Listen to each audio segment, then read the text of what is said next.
The State Executive Committee was also constrained to pass a rather tough decision to halt the Uganda shillings 42.1 billion annual allocation towards maintenance of Kiteezi upon realizing that there was no value for money. We found the breakdown for the disbursement of the aforesaid sum quite unconscionable and unrealistic. For emphasis sake, we would wish to reproduce it here. Number one, this is the breakdown for the 4.1 billion Uganda shillings maintenance at Kiteezi. Number one, hiring of the equipments, because you need to take a note that as cases say we don't have any bulldozer or grader or any other equipment needed for the maintenance of Kiteezi. But we have been hiring. We have been hiring, number one, there is an excavator at 2.5 million per day for 365 days. Total 930 million. That one has been stationed there every day, 24/7. Every day we have been coughing 2,549,000 to be exact. 2,549,000 translating to 930,385,000 for the whole year. Every year, one tractor for hire has been taking 930 million Uganda, almost 1 billion every year to hire one tractor, one excavator. Number two, there is this excavator which has always been hired when need arises, especially during emergencies and rainy season. This one was hired for 180 days for emergency purposes and also during rainy season. Every year it's the same amount, same rate, 2,549,000. For meaning every year we have been spending 458,820,000 for that emergency tractor or excavator, not tractor, excavator, for 180 days in a year. Then there's been a bulldozer, LGP, for waste minimal compaction, the one that was now hired for purposes of grading the garbage, to level it. This one, which we found in a rotten state, hired from Nippons at 2 million, Uganda shillings 2.6 million per day, and it was being hired every year for 120 days, and total 312 million during that period, 2023-2024. Then steel-wheeled landfill compactor for deep compaction, every day, also hired from Nippon at 3,100,000. For 246 days, it cost 762,600,000. Then there is also another bulldozer, D6, for maram compaction, 2,640,000 per day for 30 days, 70,200,000. Fast forward. The water browser for reducing dust and enhancing maram compaction, the water browser there. We've been hiring it at 1,220,000 per day for 30 days, 36,600,000. Total for hiring those graders, water browser, and excavator, it has been 2,579,605,000 for the financial year 2023-2024. And all these other previous years, it is the same amount. Then there was a second grade fill material maram, 10,000 tons per month, but which accumulated to 30,000 tons and dumped once per quarter, 13,120,000 and in total 1.5 billion for the whole financial year. Then leachate treatment plant, which I said was in a decayed state. Every financial year, 50 million, and for this particular financial year, we spent 50 million. Total, 4.4 billion, 189 million, 605,000. The City Executive Committee is equally disturbed by the uncoordinated movements and actions of different government agencies and individuals involved in the management of this heart-rending and devastating tragedy, and the emerging imponderables without due regard to the national policy for disaster preparedness and management, as well as our disaster preparedness strategy. Let me just explain. You've seen what is happening. The country has got a disaster management policy, and also KCCA has got a disaster management strategy. But the way government and the KCCA we have responded to this tragedy at Kiteezi, it's as if we do not have these instruments in place. It's more or less a gamble. For instance, the rescue team has been ill-equipped, which explains the inordinate delay in the excavation operations. You can imagine, up to now, the excavation is still going on, with the hope that we can find some lives down there, trapped, and they can be saved. 6 or 7 days down the road, because today it's a week. The incident happened on Saturday last week. It's a week. We are still doing the excavation. It's a national shame. It's an embarrassment. And it speaks volumes about our preparedness to deal with the disasters of this magnitude. Government has not rolled out a clear resettlement plan for the affected families and the people in the buffer zone. Yesterday, the Prime Minister attempted at talking about giving some idea, which was still being processed, on how we can have the affected families resettled from Kiteezi to Dundu. We shall explain that, because we have been processing those proposals.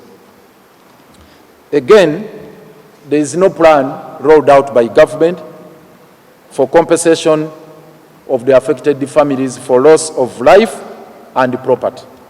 Besides, KCCA, which has for several decades operated without a vote for disaster response, is currently mired in a jigsaw puzzle, searching for the apparently elusive solutions towards the management of solid waste in the aftermath of Kiteezi catastrophe. You can also bear witness to this. You can, what is happening, the way we are moving up and down. The fudging and the tinkering on the edges with regards to the alternative dump sites being tossed up and down by different local authorities in the metropolitan areas speaks to the magnitude of this crisis. Just like other critical sectors of the city, sanitation in Kampala has been perpetually clustered amongst the unfunded priorities. Some of the items that would ordinarily constitute part of our core mandate are ironically classified as unfunded priorities that include, among others, the preparation of the Kampala Physical Development Plan. We have not finalized the processes. The decision of Council and the Presidential Directive of KCCA to construct 2 markets in each division to provide work spaces for the urban poor, also to avert a crisis. There is an impending crisis in the markets. They are all flooded, they are full to capacity. The rotten infrastructure, both in markets and also roads, The implementation of Kampala Drainage Master's Plan to mitigate the incessant floods. The Education Master Plan that requires a relatively moderate funding vote to improve our education system in the city. You see what we are talking about? These are impending calamities, and we want to alert the nation.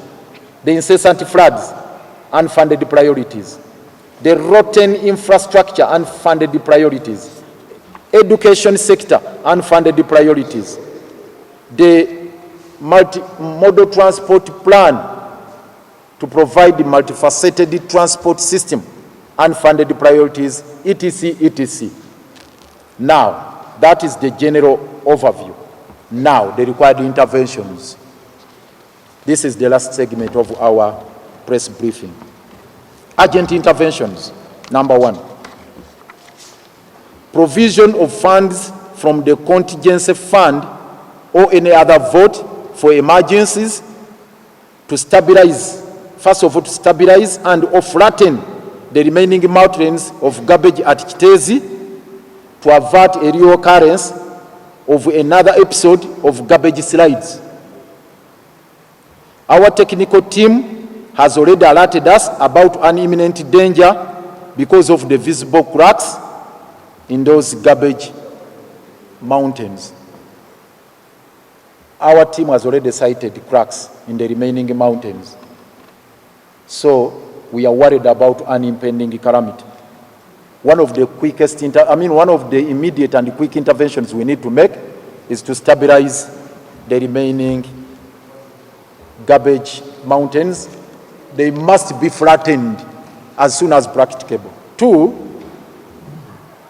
adequately compensate the victims of Kiteezi waste slides for loss of life, property, and any other injuries or damages occasioned to the waste to them. These are demands, the interventions we are suggesting were put on table, which we are presenting to the Prime Minister, I need to remind you, and to Cabinet, which is going to sit on Monday.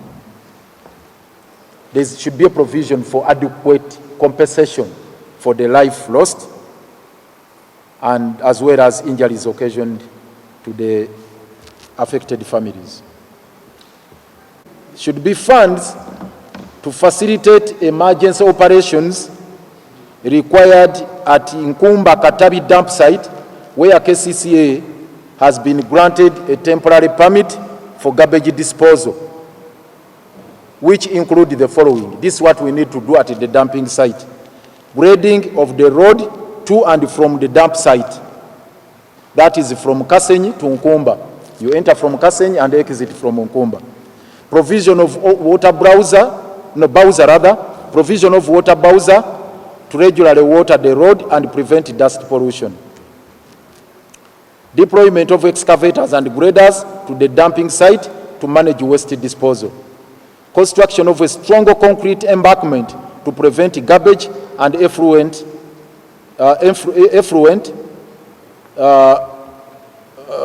getting into and reach it in the form of effluent in the form of leachate to stop it from contaminating Lake Victoria. Construction of a soak pit for leachate absorption.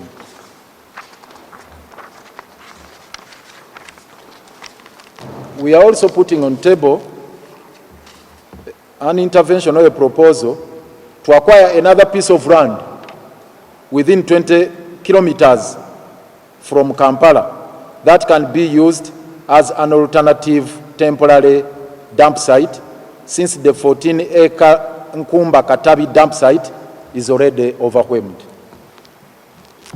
Another proposal is that as part of the resettlement plan, government should construct decent accommodation for the victims on part of the KCCA Dundu land, amongst others. Yesterday, the Prime Minister talked about this proposal. Of course, we generated it here in the Cabinet, in SEC on Wednesday.